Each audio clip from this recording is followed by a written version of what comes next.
Hey, everybody, welcome back to Final Resonance TV and episode number 29 of Musical Journeys. Today, my guest is the incredible, legendary rock photographer, Mark Weiss. And you've seen Mark's work all over Circus Magazine if you go back to our era, and also on many famous rock album covers like Dawkins, Under Lock and Key, Stay Hungry, Slippery When Wet, a whole bunch of things. So, welcome. Hey, thanks, Jeff, for having me. You're in New Jersey, right? I am. It's snowing right now. Oh, yeah, I saw that. Some of my friends up there. I saw Portnoy. He's got a yard full. Yeah, we have about a foot. I just finished snowing. Shoveling, not snowing. Shoveling. Right, I got you. Okay. Well, I first got to plug your book, The Decade That Rocks. This is an incredible. It doesn't rock. It's not rock. It rocked. Rocked. It rocked. I got mine too. Actually, I'm going to put mine right over here. All right, The Decade That Rocked, and Mark signed mine, and I got some prints from him. In fact, I want to start out with one of the prints just to talk about it for a second, then we'll get into your story.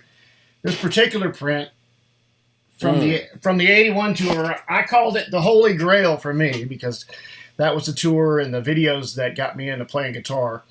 So that particular image, I'm looking at this thing going, how did you get that? Were you down in the audience? Yeah, Van Halen, they have a photo pit, but then they have that little the ego ramp, they used to call it.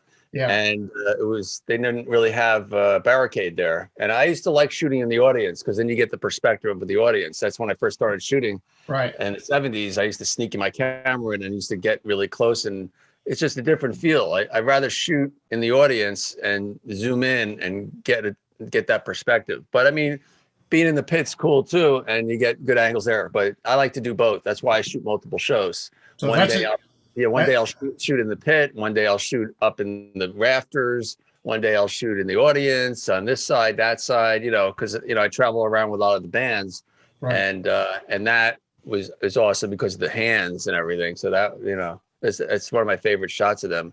That's actually in Life. That's in Life magazine. It's a double page in the new Life in the special issue. That's right. Yeah, you had the cover for that as well from the '81 tour.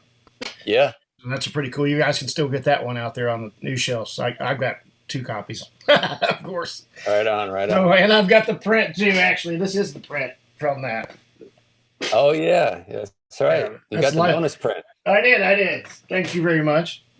Mm-hmm. So anyway, I want to get into your story and talk about, obviously I know a lot of it. You started out, I think, just tell me if this is right. You're a young guy like me. You were doing motorcycles and all the things we did when we were younger. And then you got mowing this lawn and you got a camera and trade for a lawn. Right. I'm mowing the lawn for a season. Yeah. Yeah. So tell me about that. Well, I just, I was 12 years old, believe it or not, knocking on people's doors looking for another lawn to mow, and I just looked at one neighbor who usually cuts it himself. It was like really long, so I knocked on the door and I said, "Do you need your lawn cut?" And the guy said, "No, I do it myself." And I go, "It doesn't look that way." And kind of like looked at this smart ass, and he goes, "I'll tell you what, kid, you cut my lawn for the season. I'll give you this camera." And he went back and he showed me this Bell and Howell camera. It's actually right here. Awesome. This is the camera right here. Cool. My little leather strap and everything. So, so I said, at the time, I just thought I'd like hawk it at the local, hawk shop down the street, pawn shop. I didn't do that. I just, after I got it, I'm like, damn, I worked all summer for this. I'm going to see what I can do with it. And then I just started taking my teacher in middle school they had a dark room. And it was the summer, so I just asked him. I said, "Look, I got this camera. Can you teach me how to develop pictures and stuff?" He's like, "Yeah, sure. Just come on in. I'm here a certain couple of days a week." And he taught me how to do it. And I just fell in love with the whole experience of developing film and going in this cylinder, like you was being transported like Star Trek, because you have to go in this black cylinder and you go in the dark room. And so it kind of cuts out the light instead of you can't open the door. In case the kids out there don't know what that is, but in school we had that too. We had that in our trade school. We had those trade school rooms that we had that dark room, and we had that same door and the same thing you had. Yeah, so it was pretty cool. And then you go in and it's like red lights and there's timers and there's chemistry and things are boiling over and stuff. So it was kind of cool for a 12-year-old.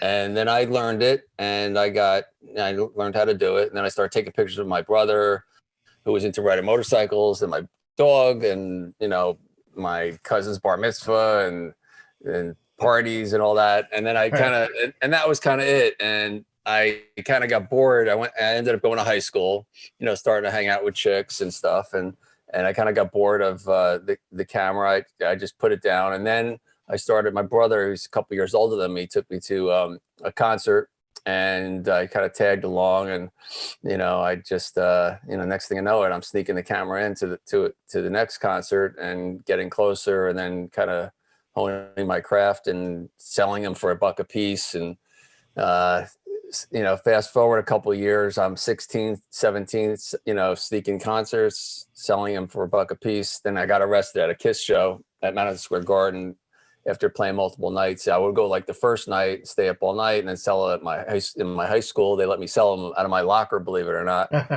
And then I went on the party train, and then you sell them in front of the concert. Then you go in, take some more pictures, and after the show, you sell them again. So this time on the second night, I got arrested with all the bootleggers, the shirt sellers and everything. Yeah, I was gonna say they're pretty tough on us back then as far as you getting a camera in back then was like a total no. Yeah, I used to dismantle them, put them. I used to have these fry boots, and the fry boots are these big, like cowboyish type boots, and I used to put the lens in one, film in the other, and the body I would put on the back so it would dangle on the back of me. Right. And then when they pat you down, they don't feel anything. Right. And then I go in, and then the lights go out, and then I jump over the barricade, and then I try to get close. I had it down to a science. And then I all of a sudden it's like I'm in hunting mode. I take I put the lens on, click it in, get the film. I'm loading it. And next thing you know it, the band comes on, and next thing you know it, I have a spot for the night. Shooting the whole show. Wow. And you shot, I saw some stuff in the 70s. You shot Zeppelin in 77. Yeah, I shot them a few nights. Yeah, they played 5 or 6 nights, and it was like I remember I graduated high school on one of the nights. There was the prom another, and I went to my graduation, but I didn't go to my prom or I didn't go to all those things, But I was at Zeppelin for 5 nights. It was awesome. It says Madison Square Garden. Is that right? Yeah.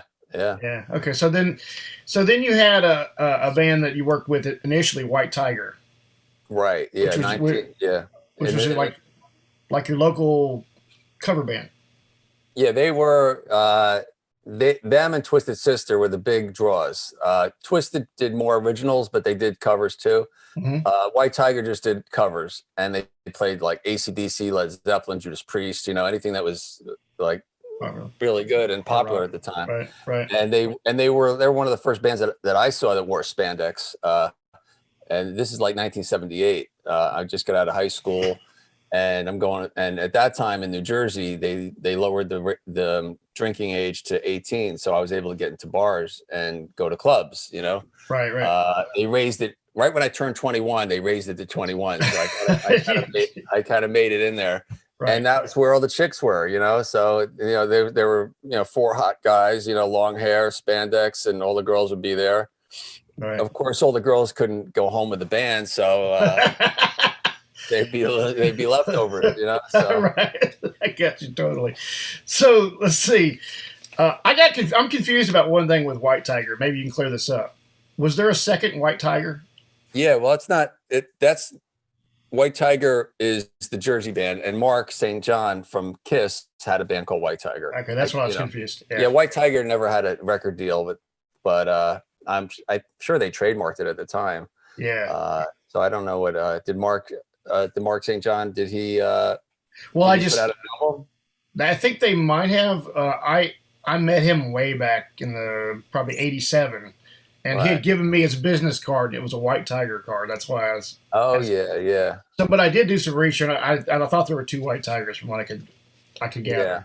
So 78, 79, you're I'm thinking about this couple shots I saw in some of the outlays that you did. When you did the years. There was pictures from Lennon's death when John Lennon died. You took pictures out in what, in New York City? Oh yeah, yeah. When he died, I just happened to be in New York, and I went to Central Park. That's where everyone was going. Right. And then I saw Bob Gruen's his famous photo of John like in the archway in the little atrium or amphitheater, Okay. and it was on an easel. And I just remember that image, and I took a picture of the crowd and that image, and I put that in the book just to Yeah. Yeah. I you saw know that. Saw that. It was cool. yeah the book is really it's a narrative. Like it's not all my favorite photos. There are photos that they're my favorite photos, but they're photos that tell a story that whether it was a photo shoot or that I have a story to, or that photo shoot meant something to me. Right.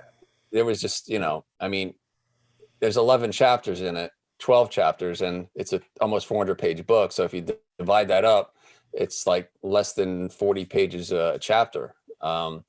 And I had so much more, and I just had to edit it down. The book was only supposed to be under 300 pages, and they gave me another 100 pages to fill it up, plus a few gatefolds. I don't know. Did you happen to notice the gatefolds, by the way? Of course. I saw Ozzy. Ozzy has the Easter Bunny, and there's a bunch of other ones.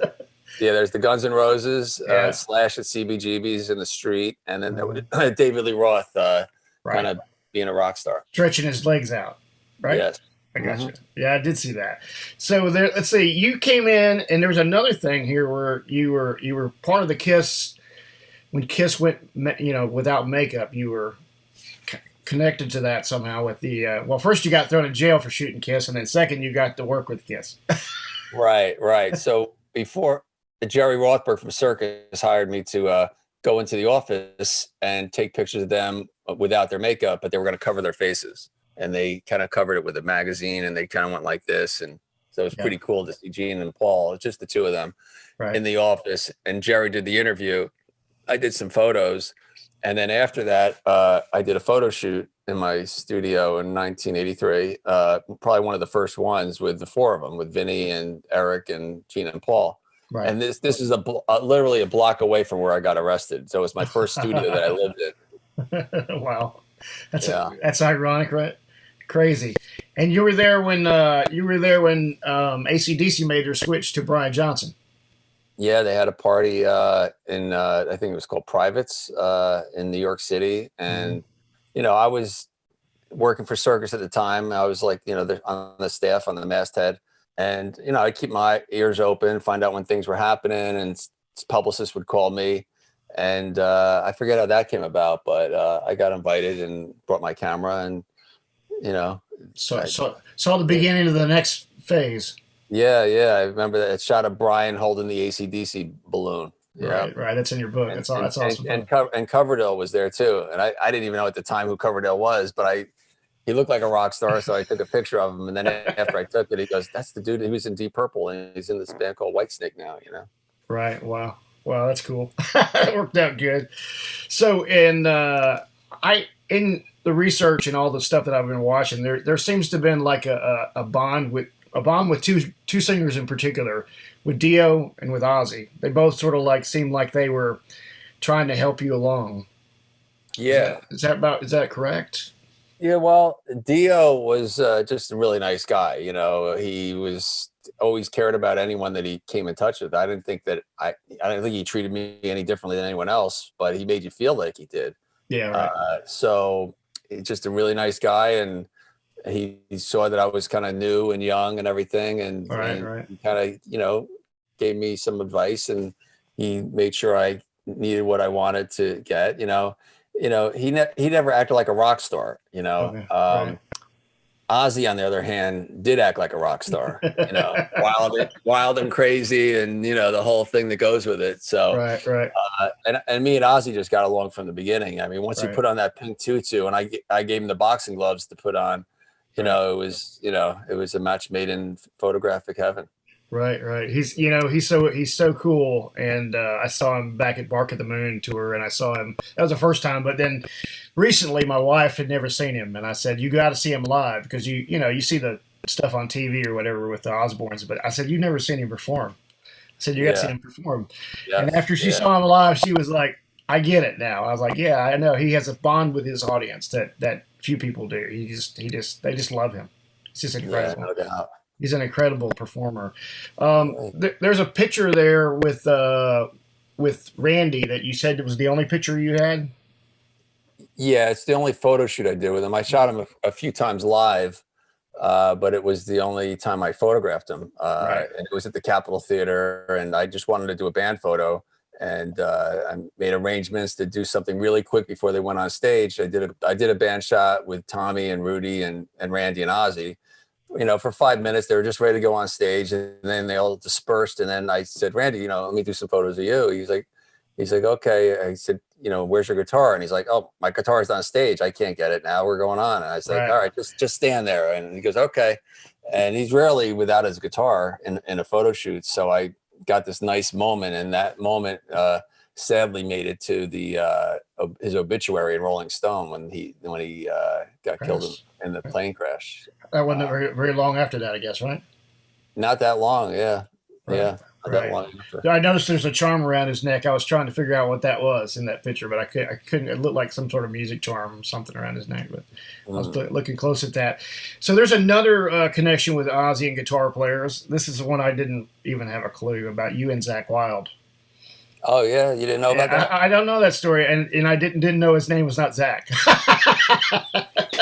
It's Jeffrey. Oh, Jeffrey, yeah, but it was before he was in Ozzy. It was Jeffrey Wylde, and then it was Zachary actually at the time, I think, and then Zach, and that went to, was it ever Zachary? No, I think it went from Jeff to Zach, I guess. Yeah, and I remember they were trying to come up with names, and what do you think about this, and what do you think about that, and I think it was like Zach Violent was one of them. And they're like, no. Right. And so the Wild stuck for sure. It's a great name. So you did you introduce or you intermediate between Ozzy and him? Well, I was with Sharon and Ozzy. We were in New York. I did a photo shoot with Ozzy, and Sharon said, "Why don't you come with us? We're gonna go check out this guitar player in Long Island." So I, went in there, went in a limo, and hung out, partied a little bit, and they saw this guitar player, and the guy wasn't happening. So I just left, and I just said, I'll keep my eyes open.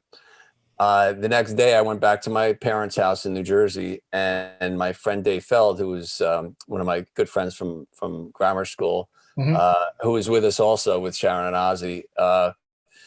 I said, well, let's meet at this club down the street from where he lived and where my parents lived. And he's like, no, I'm not going to go, man. And he goes, I'm tired. I said, all right, well, I'm going. I don't know who's playing, but I'm going. And so I ended up passing out in front of the Johnny Carson show. I crashed out. I was exhausted. And Dave ended up going. And Dave saw this band called Xyrus, and he called me up the next day. I said, Mark, I found the guitar player. I'm like, you what? And he goes, yeah. He was like swearing. I said, well, I'm going to be in my studio, and Ozzy's going to be up there with Sharon looking at some photos. So why don't you just bring him up? Tell him to bring his amp, and I'll tell Sharon that we found his guitar player. And I told Sharon, and she was like, yeah, Mark, okay, yeah, we'll say hi to him.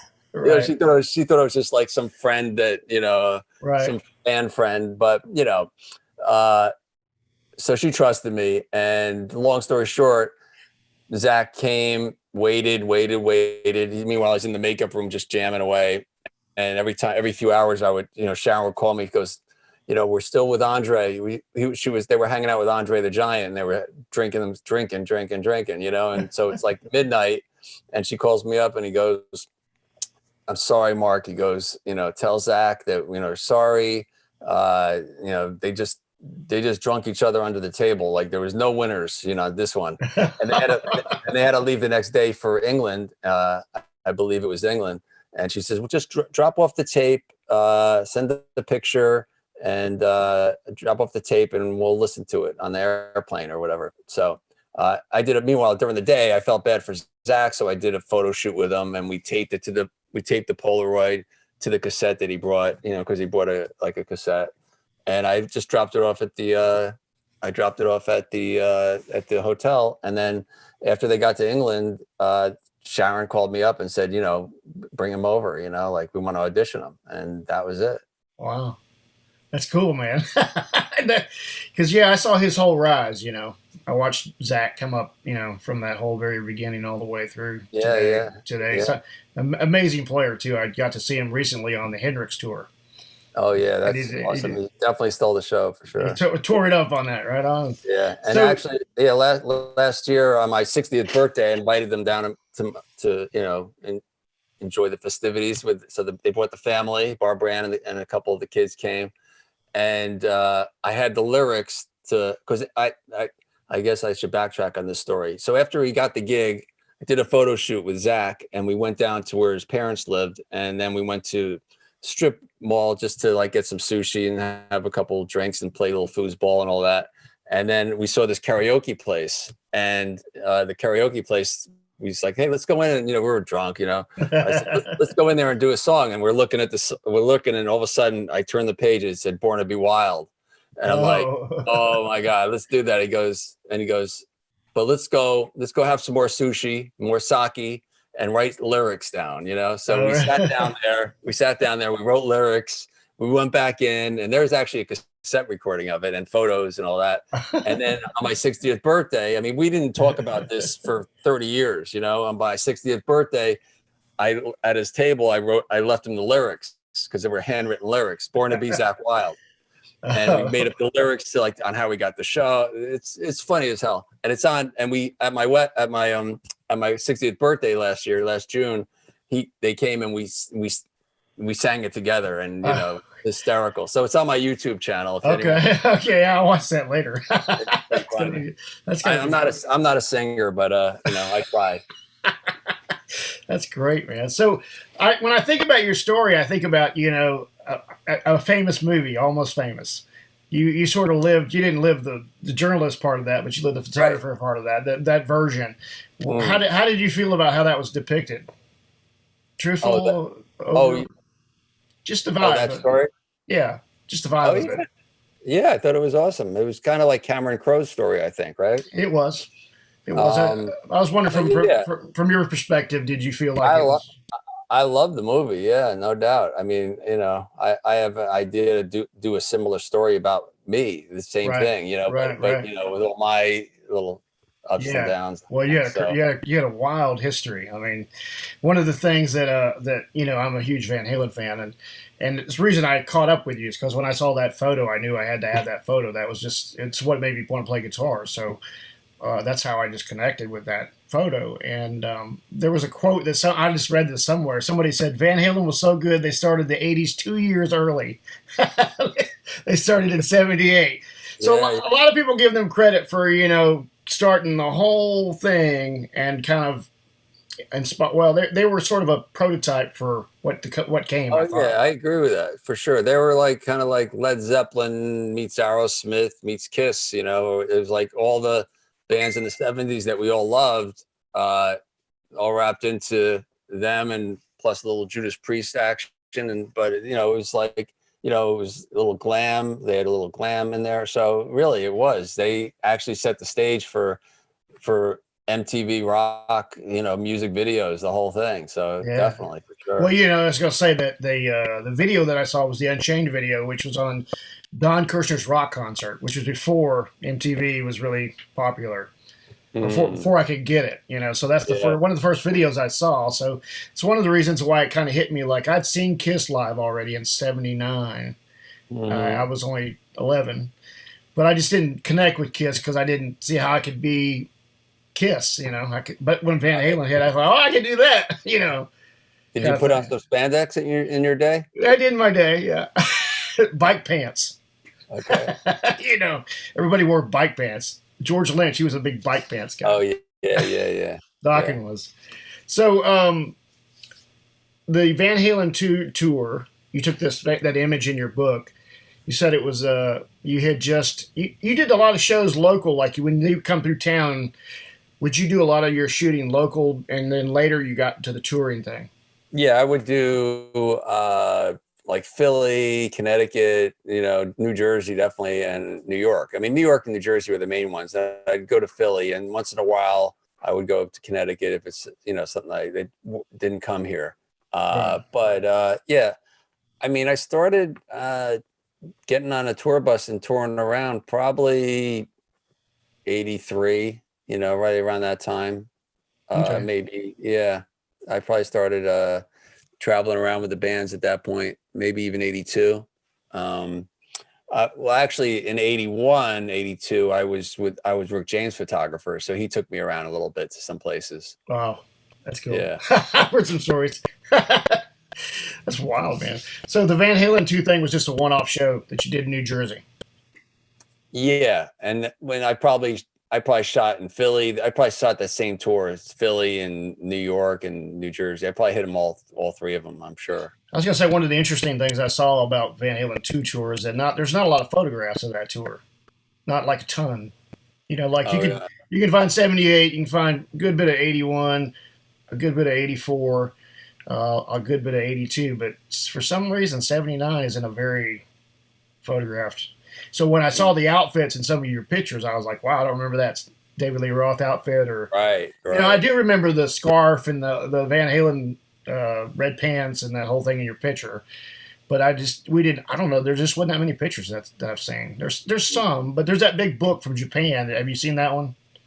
I don't think so. There's a book it's a photo book from Young Guitar.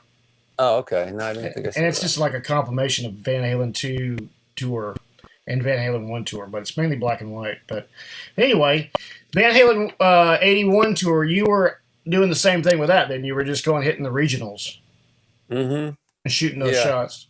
Yeah. And the shot that I have is from which show? Do you remember? I think that was the Spectrum in Philadelphia. Okay, yeah, that's unbelievable. So, did you notice a difference between the two tour and the 81 tour and their performance? And It's all a blur, really, to me. yeah, I couldn't tell you. right. You're Unless I look busy. at the photos or I look Right, at a video. I don't, right, I don't right. really remember. To me, it was just, it was the same because they're always kind of had the same shtick. Really, I mean, Right, you were David would there. have a lot of the same lines, and I mean, there would be new songs, obviously, and that's, to me, that was the difference. And of course, they changed the set all the time. Yeah, how did you find each one personally, like Eddie, and then Mike and Dave and Alex? Eddie was awesome. Yeah, Eddie was awesome. He was very humble, shy. Not shy, I'm not gonna say shy, but he didn't talk a lot, but he smiled a lot. And when I was backstage, whenever I asked him, can I, hey, can I do some backstage photos? He wouldn't even say yes or no. He would just smile. Like, so I just would do it. Like the first time I shot him, that's what I did. Michael was, very, it was awesome. He always liked taking photos. We'd set up shots. Like we did this one photo where he had the Jack Daniels bass, and he just he must be endorsed or they just gave it to him, but they gave him these cases of Jack Daniels. So we kind of propped him around. I remember So that. that was fun. And Alex, not too much into taking photos, but he would do it when we did a band photo, and if it was like warming up a little bit and I was back there, he would goof around. I mean, in 1982, they started warming up to me and they got to know me, so they let me just take goofy photos of them, and I would and they're not really seen yet. I'll probably release that. I mean, I definitely have a Van Halen book in me. So yeah. You were talking about doing a series of books in another interview that I heard. Yeah. I have a lot of them I have a lot. I just got to figure out what's next. I mean, this one's still doing really good. It's on its fourth reprint already, and it's on a second reprint in Brazil, and France has their own edition as well. So Fantastic. It's been out since June, and I haven't even went on any book tours. Everything's online pretty much. Right, right. You're stuck. This book has a long life. I do want to put out a book, so when the pandemic's over and I do a book tour, I can promote both of the books. I kind of want to do like a one shot. I mean, it might be Van Halen. That might be a good time to do it. Do a Van Halen book. So with Roth, how was he?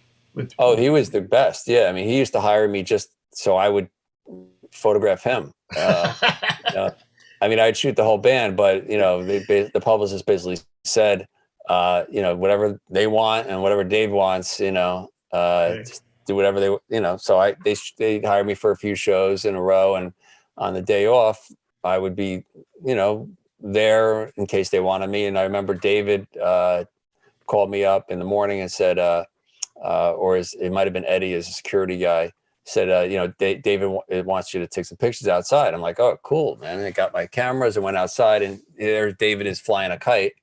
And I'm just kind of watching him fly the kite. I'm waiting for him to be done. And he keeps looking at me and I'm looking at him. I didn't take the camera out. I just kind of waiting for him to have his fun. And he's like, take pictures, man. I'm like, oh yeah, of course. So he was out flying a kite. He wanted me to take pictures of him flying a kite. And then I remember the kite got caught in the tree, and he was like climbing up. He went on Eddie's shoulders, and he was like climbing up. He had a cigarette in his mouth, and he was dressed up, a nice sweater. And so that was like our kite session, and then we did some photos by the Peterbilt trucks and things like that, more rock and roll with the sunglasses, rock star stuff. But seemed like a very creative guy. I mean, he's always seemed like the super creative type person. Yeah, nice guy. Hey, I mean, I've got so many photos of him in different situations, different clothing changes, different. He's I had a field day with David. Right. It sounds like fun. So Blackmore, you did a shoot with Blackmore that was kind of interesting. That for Circus, right? Yeah, Circus wanted to put him on the cover. Blackmore really wasn't on any, and he was never on Circus magazine. The band, Deep Purple might have been on there, but he was never on as on his own with his guitar. And Jerry wanted a picture of Richie on the cover. And this is 1981, so it was kind of in between for him. He wasn't super. I don't think he had a big hit out at that point. He was in a little transition. And so I did the shoot, and it was a yellow cover, I remember. Yep. And it was like really the worst selling magazine ever. Like, really? Jerry was so disappointed, and I felt bad. It was like one of my first covers that I did for Circus, pose photo shoot. And I was like, it wasn't the photo. It was just his popularity, It's like, Right. And then after that, a few months later, I did Ozzy and the Pink Tutu, and that was like the bestseller, So, well, there's that other picture you said in your gatefold that I saw with the Ozzy and the Easter Bunny. Oh yeah, the Easter Bunny. What was the story behind that shot? Well, at that point, this is 1983 or 84, I think, and maybe 83, and he, just doing a photo shoot. The theme of the photo shoot was Diary of a Mad Housewife. It was for like a Mother's Day issue on Faces magazine. Okay. And I asked him, and so he was up for it. We're going to dress him up like a housewife with curlers in his hair and makeup on, like in drag, and then and that was it. And ironing, doing some ironing. And Sharon came with Amy. They were just going to drop him off and come back after. And so they walk in. And I had this big studio, and I shared it with a commercial photographer that did a lot of still life things. And he'd always have these different props around, and I would never pay attention to it. So when we walk in, Sharon, Amy, and Ozzy, Ozzy goes, "What's that over there, Mark?" I said, "What?" And I looked, and I said, "Oh, that's the bunny outfit you're going to put on." I'm like, well, "What? The bunny outfit?" He goes, and he looked at Sharon, and he's like, and she just smiled, and she's like, "Have fun, guys, have fun." And then he goes, "Mark," and they left, and they go, "Mark, do I really have to put that on?" I said, "Yeah, it's going to be fun." And I was like, "Oh, he's going for it." And so he put it on. He's hopping around and everything, Oh my God. And then we did got the other shot, we put him in drag. So we went from the bunny to being in drag with like a crazy housewife. And then Sharon came back and with Amy, and she was a baby. I had an ironing board there, and I'm like, "Sharon, can I borrow Amy for a minute?" She's like, "Yeah, sure." We put her on the ironing table, and Ozzy starts ironing her, and So that's an awesome picture. I love that shot, man. That was great. Somebody that I think is and we'll talk about Kevin DeBro in a minute too. Somebody who I just kind of rediscovered this last week was Billy Squire, and he talked about you in here's a little quote from Billy in your book about you being aggressive and your style of being aggressive when you're shooting, like you knew what you wanted, and I mean, when did you learn? Like, did you learn everything that you learned about lighting and shooting and challenging situations from just doing it, or did you have anybody help you, or No, anybody? I mean, I did go to school visual arts for one semester until they told me that everyone wants to be a rock and roll photographer and don't even talk about it. And then I quit, because I don't want to hear that. I mean, at least it encouraged me a little bit, and I'll do the art history. I'll do all these assignments that aren't going to get you anywhere. But they did have a photo studio there that I started playing around with, shooting some like local punk rockers like Neon Leon and Joy Rider, Avis Davis. And so I got to use, and Thor I met, and Rusty Cherry Bomb. So I utilized the studio for about a year, which is cool. But I left school, and then I just kind of was just trial and error, hands on. I would put a light here, and if I didn't like the way that person looked, I noticed that like every person has a different structure, and the light hits differently in everyone's face. It's Mm-hmm. like, they'll look, some people have maybe sunken eyes, you hit them directly with the light. Some people have like nice cheekbones and you want to hit it high. So, you just kind of learn by seeing, and that's how I did it. So it's kind of just by feel. And then when the sets started getting more elaborate, I had to like really step it up, but I still didn't know what I was doing. I just said, all right, if that light's over there and it lights that up, that looks pretty cool. And then I'll say, let me do that over here. And then I'll do a Polaroid, and then I'll throw some gels in. And then after a while, it became second nature. And then I just started like, doing some really creative things with lights and gels and smoke and, Right, and then the most important thing is to get the vibe of the artist. I mean, after you get all that stuff done, then you focus on getting the shot. And that's what makes a good photographer, just by capturing the moment. You can put, Joe Rockstar on the set, but if they can't connect with that person and can't like tell the story through their expression in their face and their eyes, then it's not really a good photograph. Yeah, like when you're shooting live shots, I mean, is it sort of, you feel like it's sort of instinctual that you're trying to get a certain shot? I mean, or are you not thinking at all? Well, live is just fun, I don't have to think. It's like no pressure. It's like, all right, they're the ones that have to put on the show. I'm just there documenting it, and there's so much going on. So I would just have a field day and have fun, and I could have a few drinks. I wouldn't. I mean, I'd have a couple drinks at a photo shoot, but not like I would. I can have fun just like the fans, and if I want to have a few too many and take some photos, it's fine. I can do it, Right. So that was really. I had fun. Yeah, I had fun. I even get more aggressive when I have a few. I'll like run to that side. I'll go there, and I'll fucking be into it and stuff. Right. So Playing your instrument, man. Yeah, it's backstage. You can get another brew from back there, and then then there's the Jack Daniels that on the side of the stage with Van Halen. I just always grabbed a little swig here and there. Right on. Yeah, Billy Squire. Let's see. Did you take many pictures of Billy? I shot him when he opened up for Queen.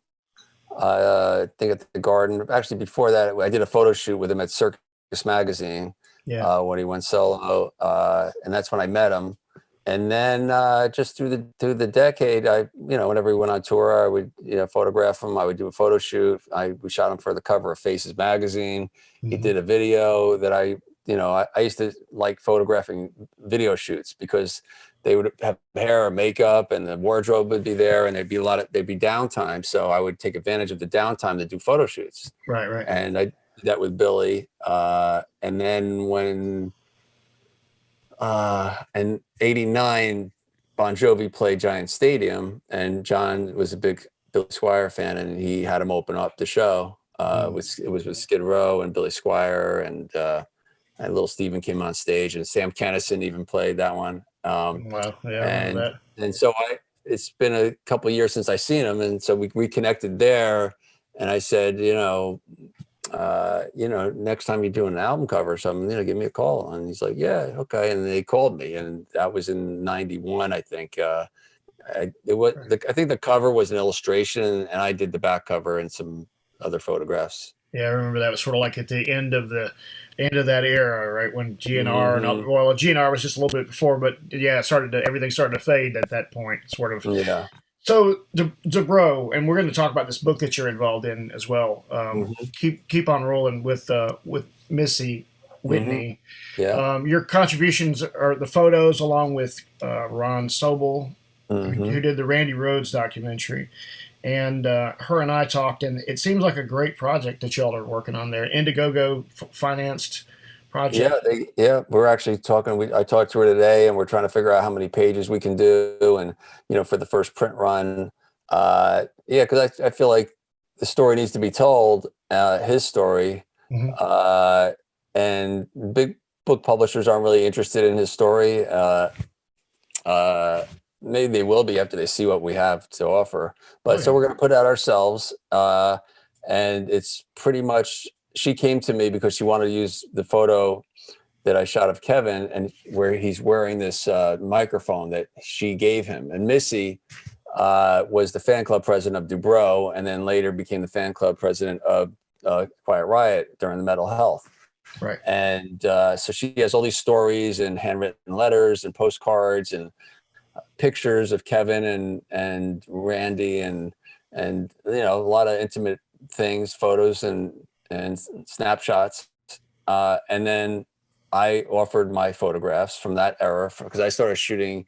First time I shot Quiet Riot was at the US Festival, and then after that, I shot them a few months later in New York when they opened up for Black Sabbath, and I ended up doing the single sleeve "Bang Your Head," and that's when I became friendly with them, and then so I figured, all right, I have that covered, but we really have to I'm going to reach out to Ron Sobel, who did all the Randy Rhoads stuff well before that. Uh, and Ron was cool. We didn't have a big budget, and he agreed.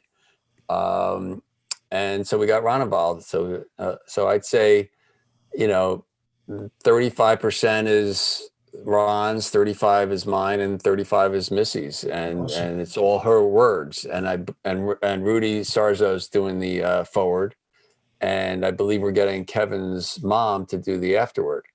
That's right. She was telling me that. Yeah, you're right. She was telling me she also got some photos from his mom.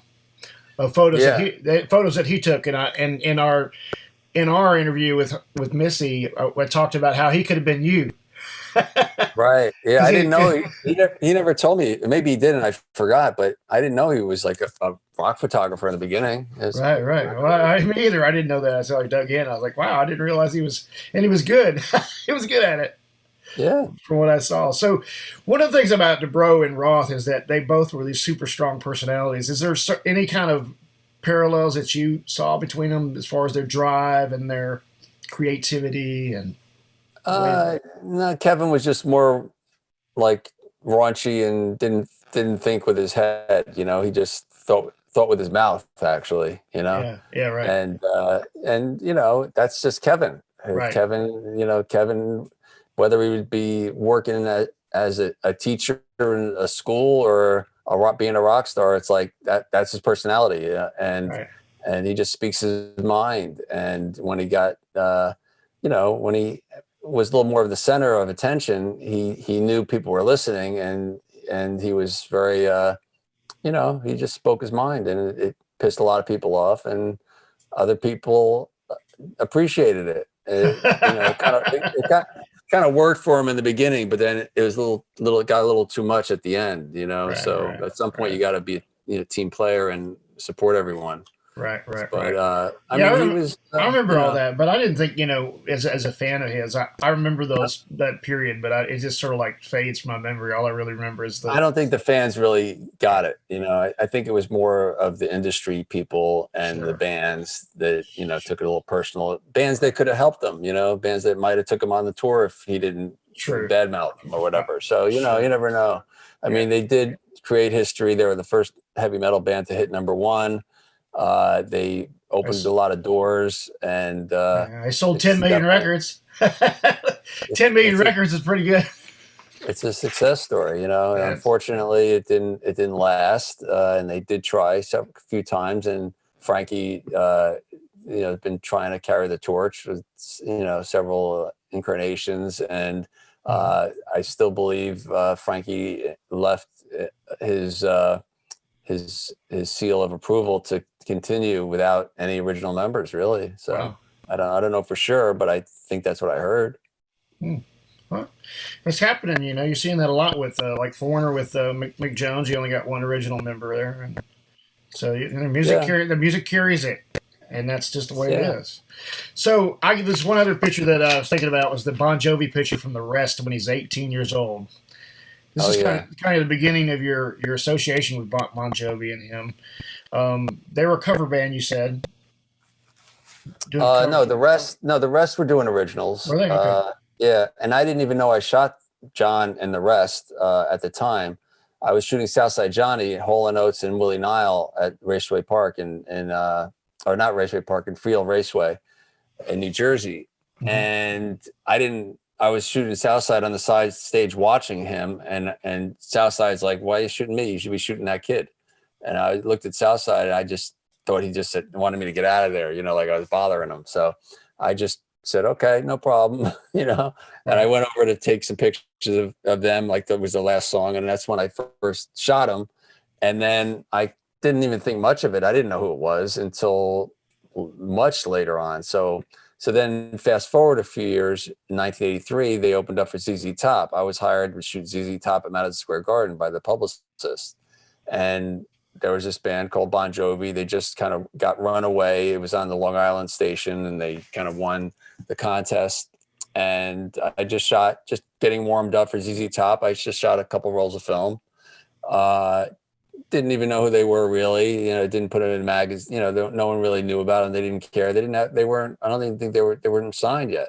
Right. And then fast forward a couple of years from that, 1985 they did release shortly after that. They released the first album. Then they released Fahrenheit. And then during Fahrenheit, Doc McGee was managing them. And I was with Motley on the West Coast. And Doc said, I got this band lives kind of by you, where you were brought up in Sayreville, because I lived in Old Bridge. And he goes, "I think you guys get along." He goes, "I want you to do a photo shoot with me." So with them. So they came up to my studio, and right across from the Empire State Building, we did some photos. And there's actually a photo in the book of that first photo shoot where the Empire State Building's in the back of them. You can't really tell it's the Empire State Building, but it's like it is a piece of it. Okay. I had a penthouse studio, and I would shoot him in the studio. Then I would take him outside on the roof and get some cool photos. And that's when I first met him. And I remember John saying, "Wow, I can't believe we're shooting with you, man. It's, really cool." And I'm like, "Yeah, one day you're going to tell me to get that camera out of my freaking face." So my question to you is, after I read that line, was that, did he ever tell you that? Oh, did he tell me that? Did he ever tell you get that? Oh yeah, down the road, it was a running joke, Right. That's hilarious. Yeah, because it was about 87. I went to NAMM for the first time when I was about 19. And Bon Jovi was there. It was just him and Richie, and it was like the very first NAMM show they had ever appeared at, and they were number one on the charts with, I think it was Bad Name maybe at that time.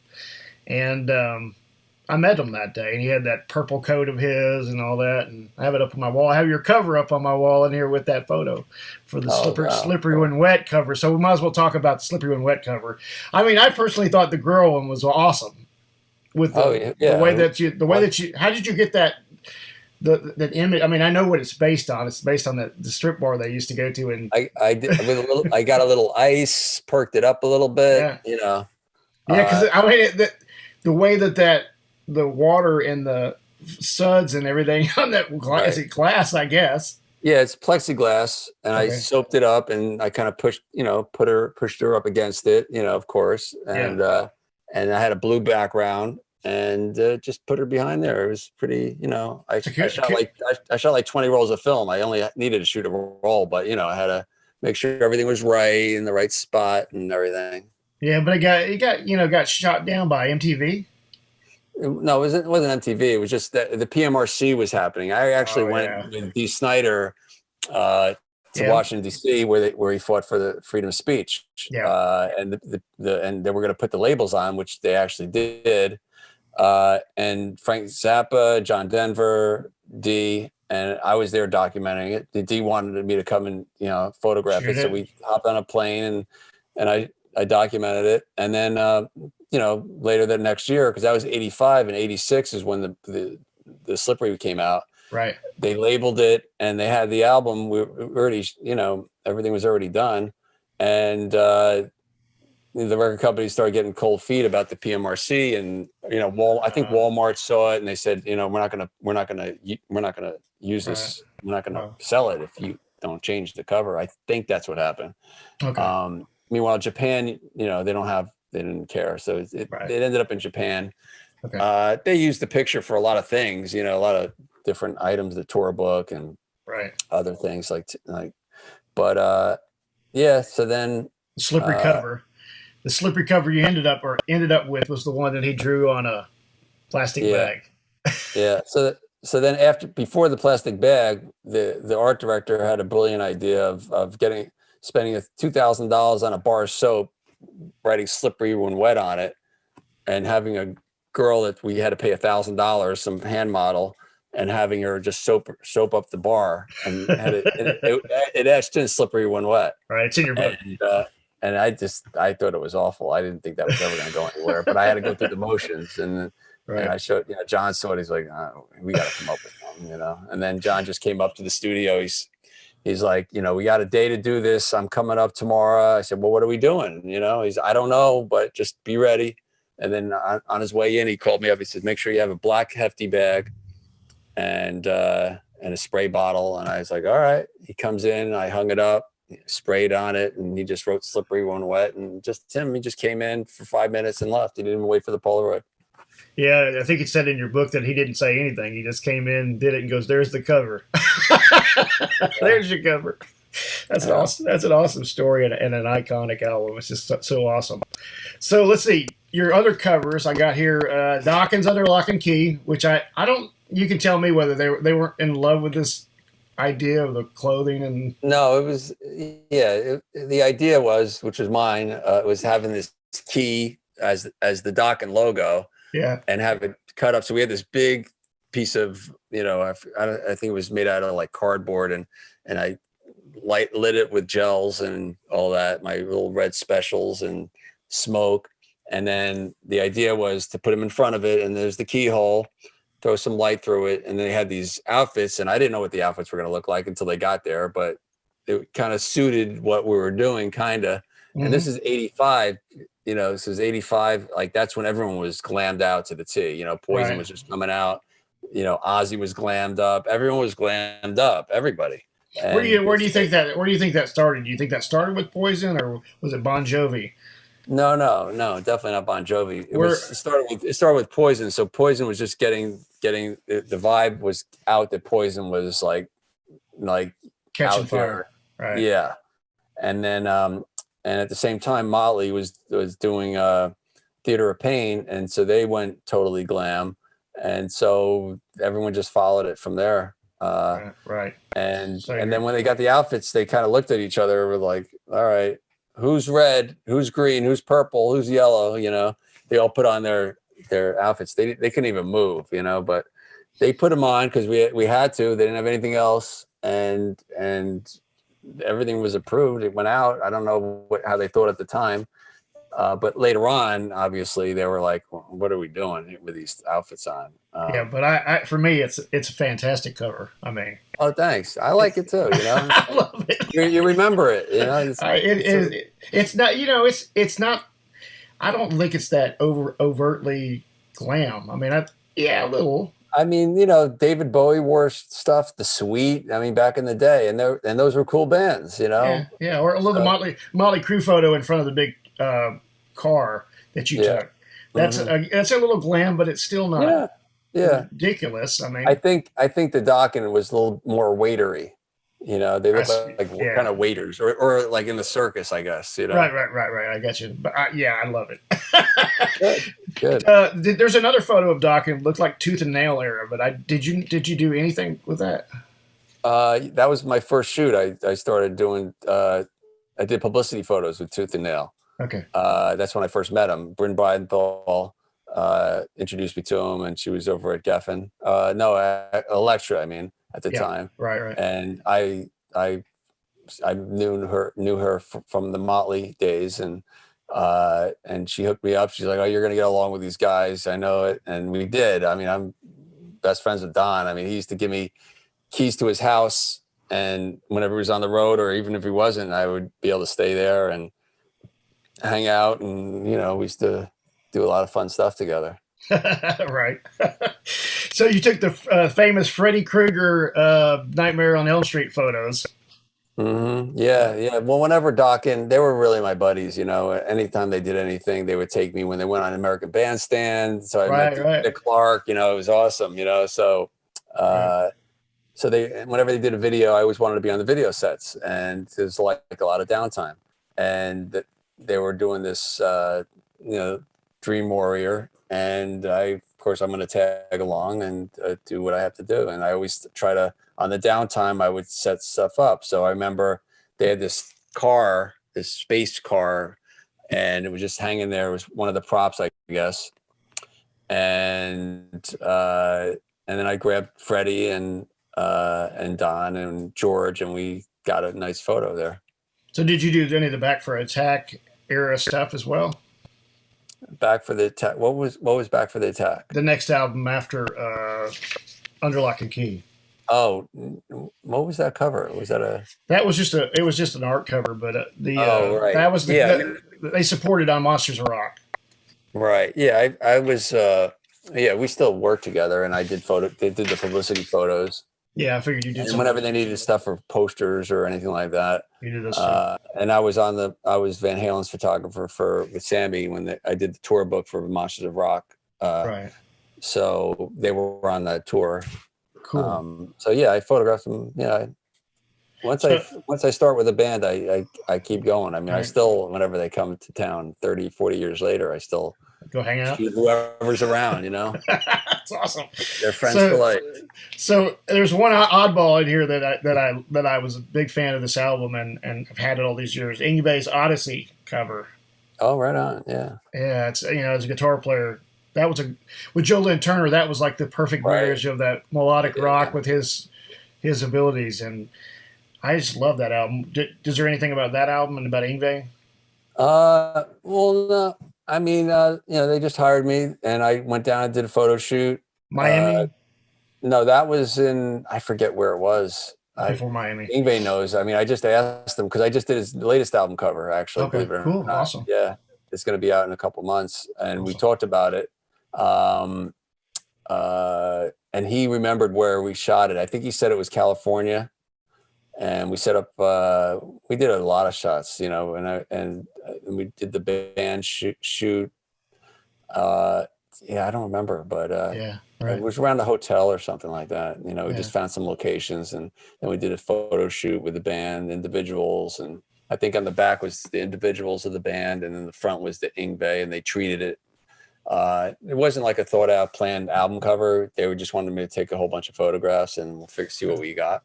So. Right, I got you. Yeah, that's a great album. Night Songs was another one I have over here in my stash of albums.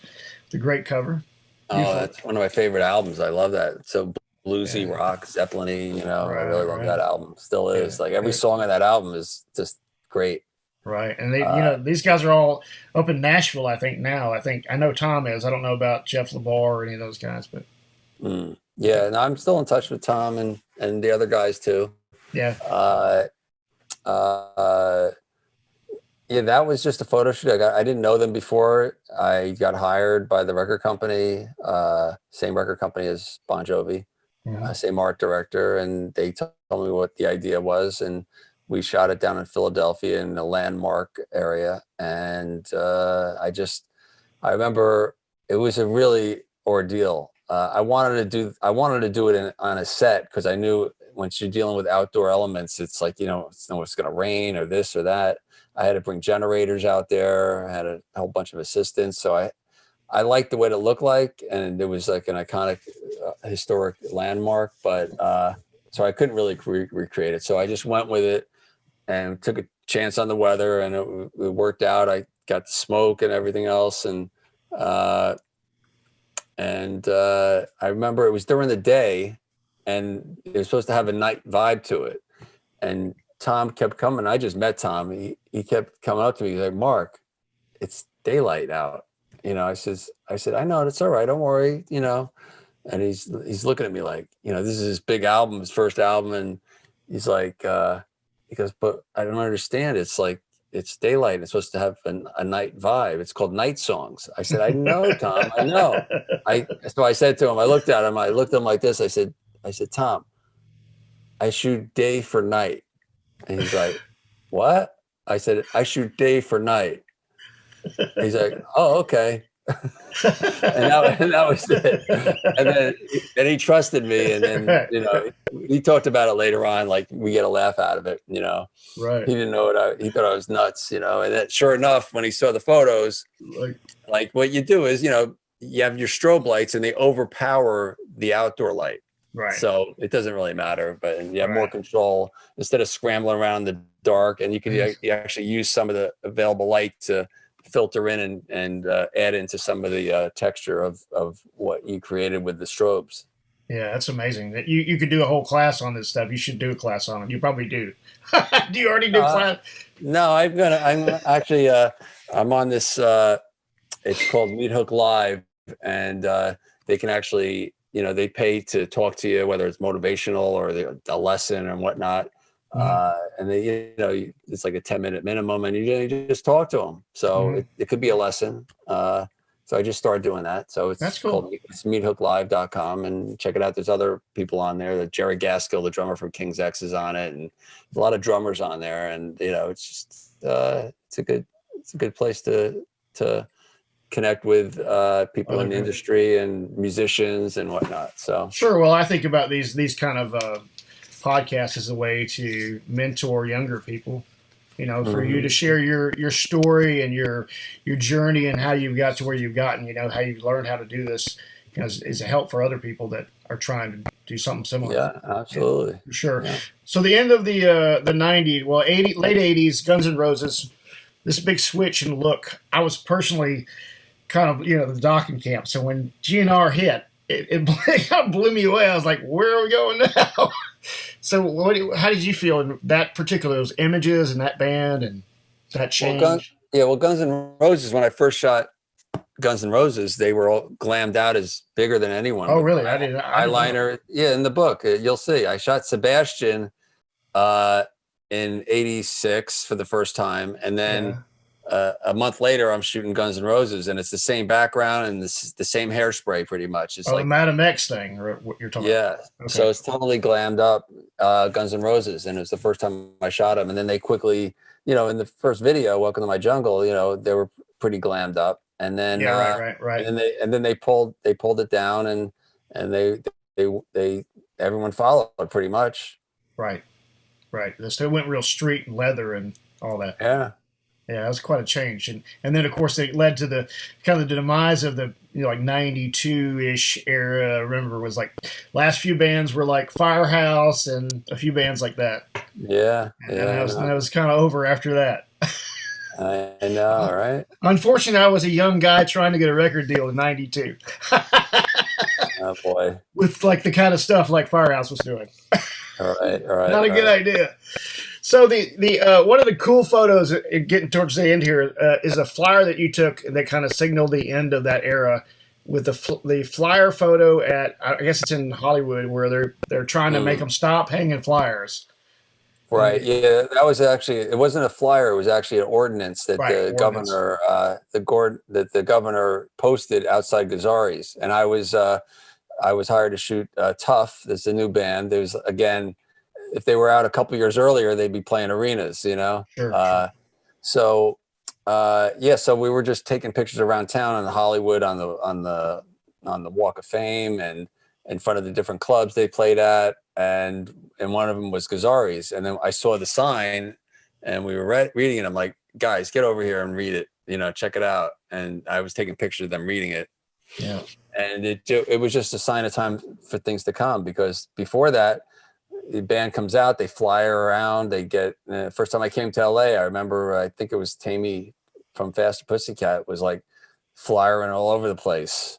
Right. And Poison, and that's what they did, then they had their street teams.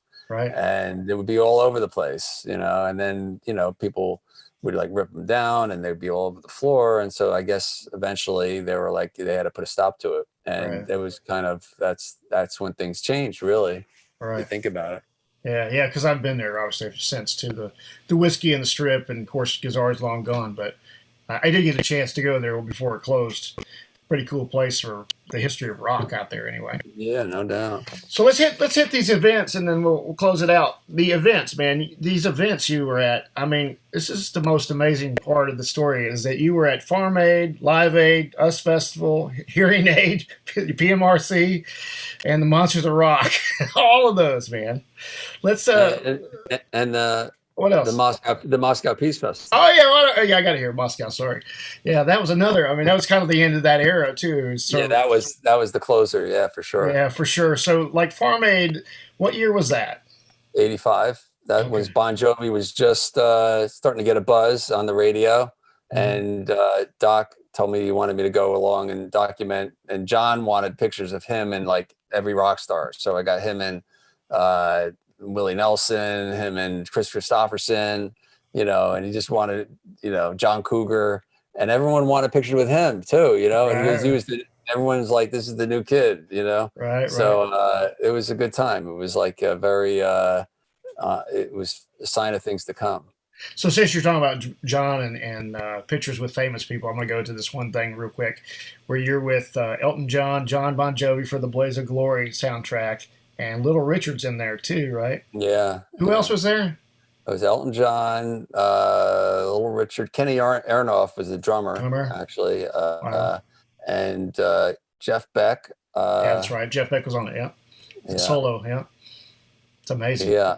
You were talking about how cool that was to hang out with Elton John. Oh, I know. I mean, I didn't hang out, but I was in the same room with him. Right. Whatever.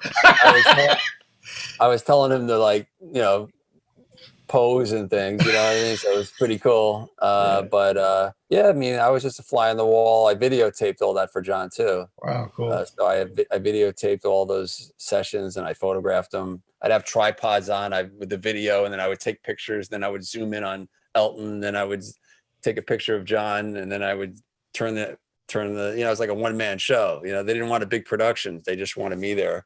Right. I captured it. Yeah. Well, that's interesting. Where I live in Huntsville, Alabama, Little Richard was buried here not long ago. He went to a college here called Oakwood, and his guitar player is from the Shoals. His name's Kelvin Holly, and Kelvin was his guitar player for a long time. So we have a connection to him here in town. Let's see, Live Aid. You were at the Philadelphia show, right? Yeah, I was there for the Black Sabbath reunion, which was pretty cool. Go there with Black Sabbath. I remember Jack Nicholson was one of the hosts, and he had a dressing room right next to Black Sabbath.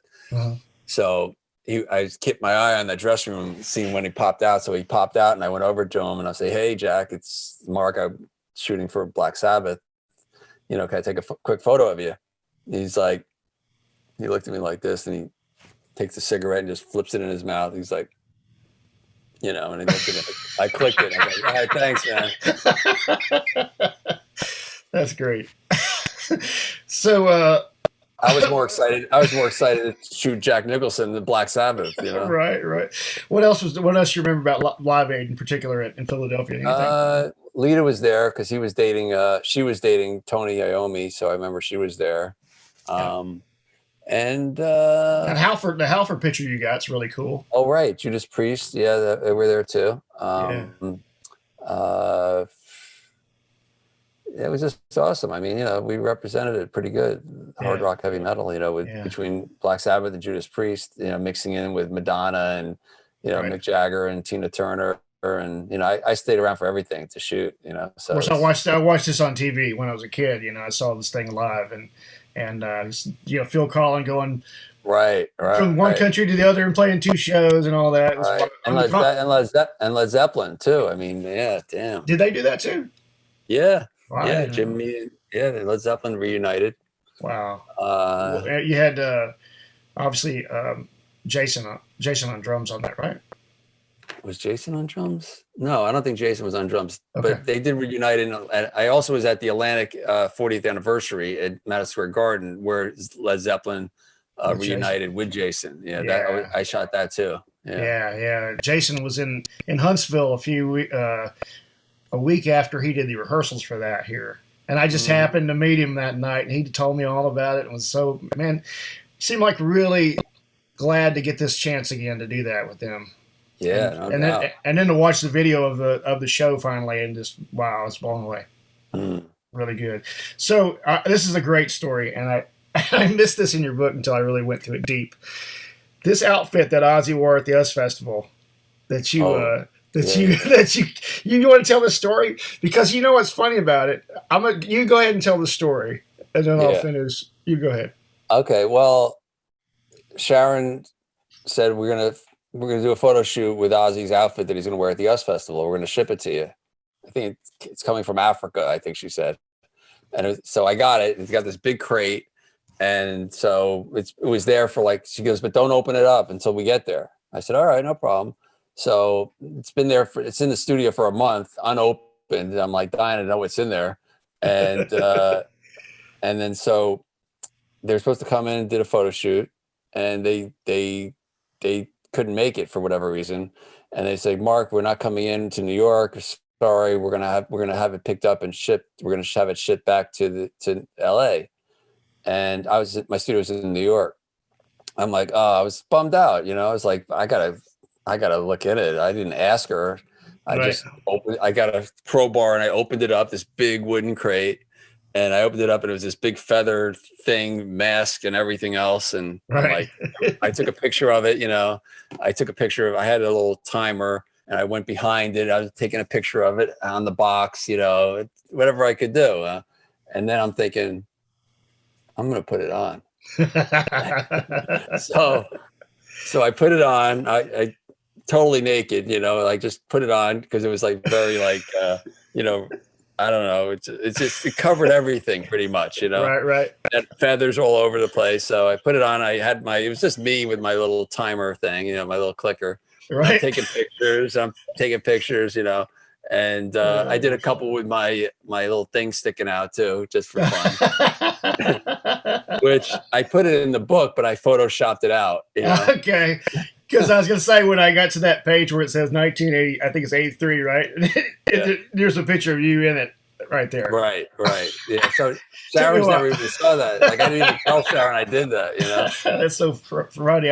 I heard you tell that story, but I didn't see it in the book until last night. I was going through, and there it was. Oh, right. I was like, oh, there it is. Yeah. Oh, that's an awesome photo. So the US Festival, what else do you remember about it? Because I watched this on TV, and man, it was like the event for hard rock. Yeah. It was one of the first trips to LA, and I remember going to the Rainbow, I think the night before, and I remember Roth being there and just hanging out with all these chicks. He called me over, I hung out with him. It was fun times, and then to see him on stage. Even though he was a little trash that night, Right.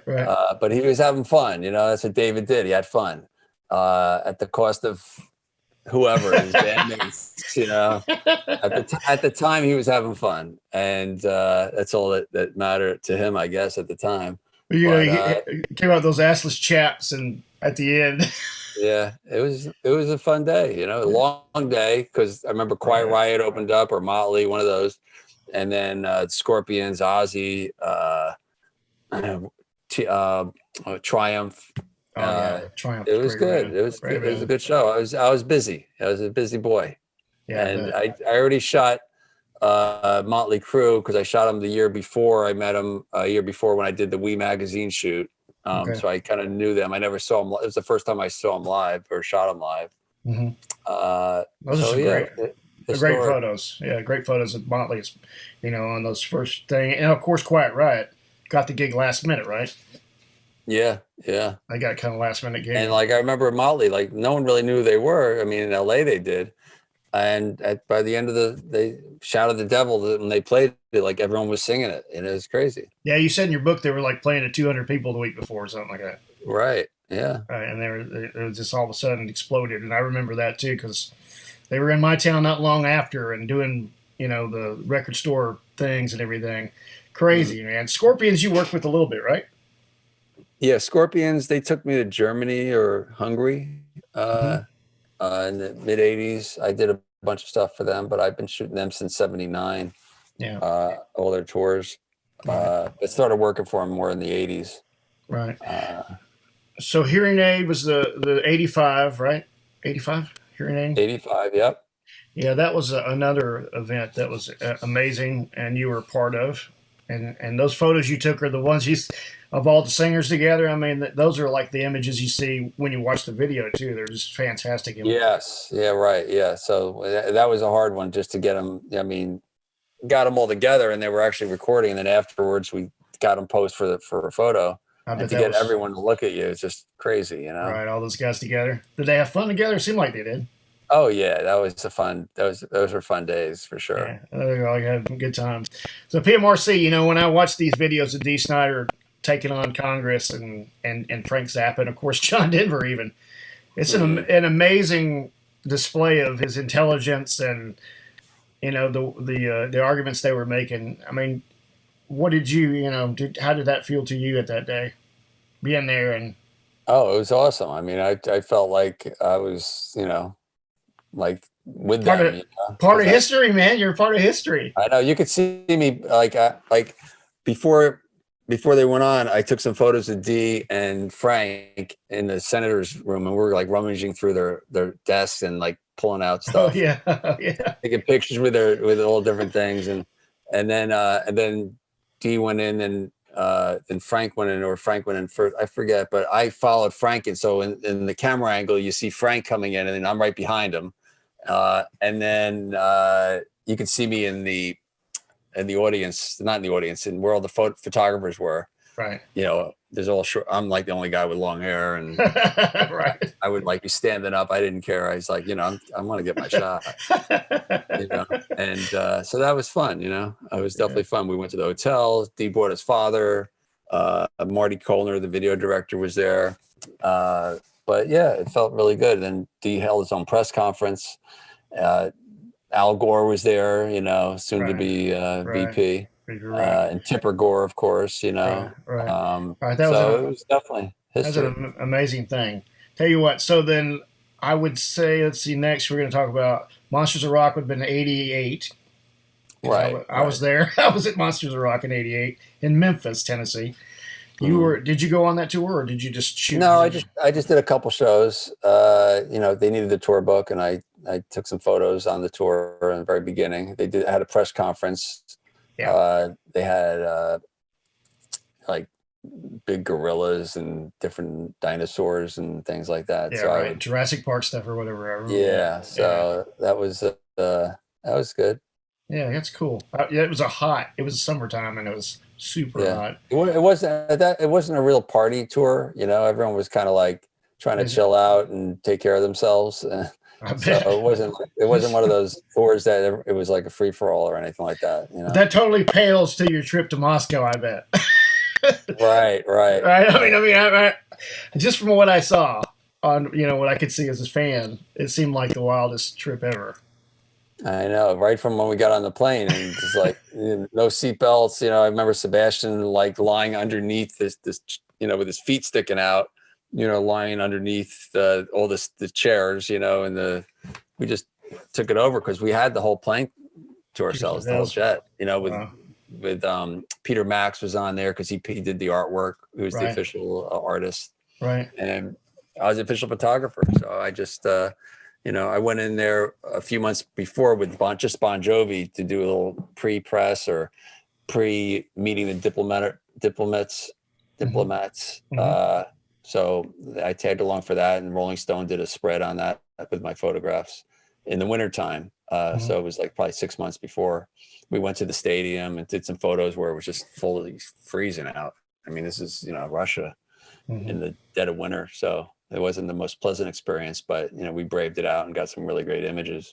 So what did you think of Moscow your first time in? We kind of felt like different, you know, we felt like we were kind of breaking ground, and we just felt like people looked at us like we were like these foreigners, which we were, but you know, like aliens, you know what I mean? Like, but it was Cold War era. It was right, you know, in the middle of all that, and you know, I grew up in that era, so I, like you did, you know, and we knew how that felt to be, you know, they were so separated from us in the social way that they didn't get our, and what little they did, you know, it was amazing that they got music. And the music really brought them together. It really, I really feel it did change the way people saw, and you know, all these fans out there was just, it was historic, you know. I remember the soldiers that were kind of you know, there for security. They'd have guns, they'd have the out, you know, the military outfits on, and at the end, you know, an hour into the concert, you know, the fans are wearing the hats. Right. I remember seeing those images. And the soldiers are like wearing, like, you know, the bandanas, you know what I mean? It's like, it's just kind of, because, you know, everyone was young, you know, the soldiers were just as young as the fans. And it's like, they didn't care. The music just kind of like, it opened everything up. Yeah. You know what, the Scorpions and a lot of those folks were involved, and you know, during the time of the fall of the wall and the whole transition of Russia to, you know, more of a democracy type environment, you know, at least where they could get you know, music and things, and share in that part of it. It's a big time in history, and you were there, part of that. That's amazing, man. It's an amazing story you got, man. I really appreciate you spending time with me today and going through all this. It's a lot of stuff, and appreciate it all the time. Oh, sure. Of course, yeah. I'm sure, you know, once we get back out of this thing, we will probably see each other out at NAMM. I guess you go to NAMM, right?